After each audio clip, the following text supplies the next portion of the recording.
All right, we are doing some plastic welding. So I just wanted to make a quick video because I've never done plastic welding, and I just set up a very budget plastic welding tool. So this is a Harbor Freight 1500 watt heat gun. You can pick up one of these for less than 20 bucks. And then I'll put a link in the description for all these different things. But this plastic welding adapter, I'll take the foil off, show you what that looks like. So there's how I adapted it, just spread it out and jammed it on. I also removed the plastic housing on the heat gun because it got all melted up anyway. Because when you do it like this, it shoots heat out here. And so then I would take a piece of foil, which I have right here, which you already saw, and basically wrap that around there. So yeah, you have this heat gun nozzle adapter, which I had to modify a little bit, and then the foil just keeps the heat in, and then this plastic rod tool that basically, the rod's right there, the rod slides down through that top cylinder, and then you have this boot shape that you can that helps you kind of spread it out. It has its melting on.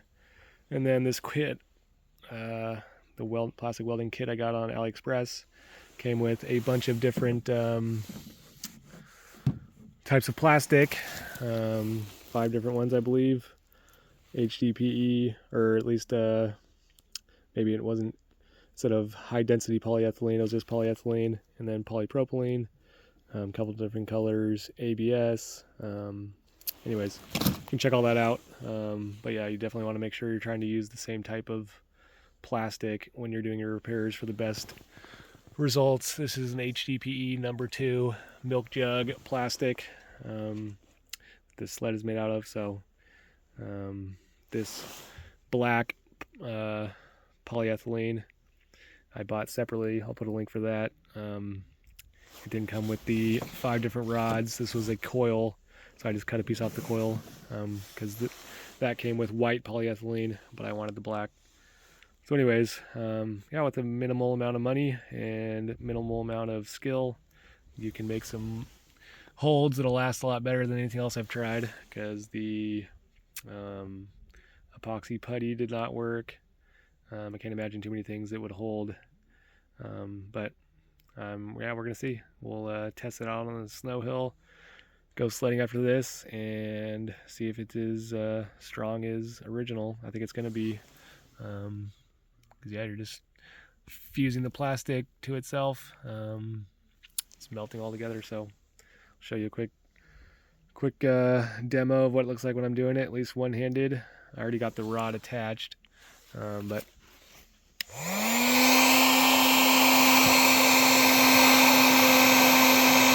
the hot air definitely comes out of the bottom part of the boot, and so you got to be aware kind of where you're melting.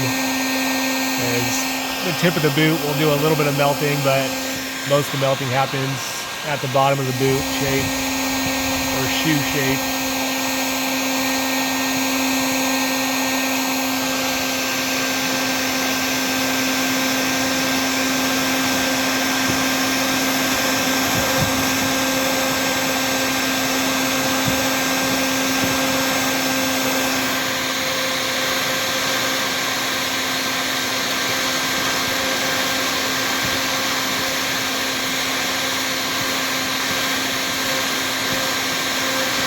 Definitely want to wear leather gloves while doing this.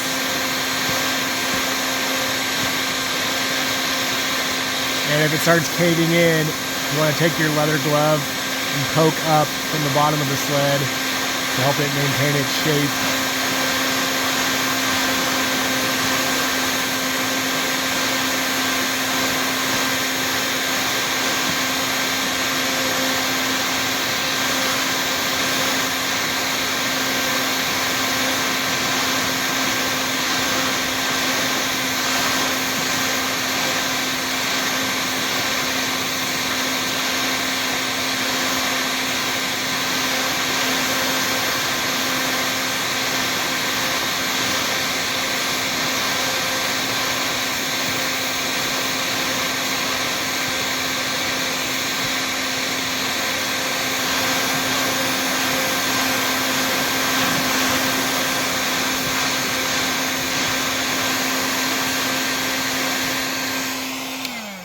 Anyways, you get the idea.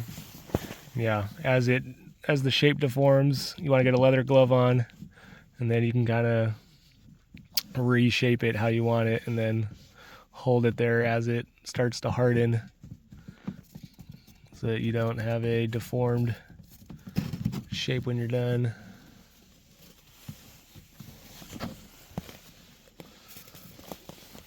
But yeah, you can get good results. We'll test it on the snow hill, and I'll let you know how it goes. Well, I just pulled the kids around on the Arctic Cat, or with the Arctic Cat on this repaired sled, and it held up just fine, so can definitely take abuse. Plastic welding is the way to go. The epoxy putty failed. Maybe a normal 2-part clear epoxy would have held, but I doubt it would have the same durability as plastic welding, so it's definitely the way to go. Hopefully this video helps you out. I'll catch you on the next one.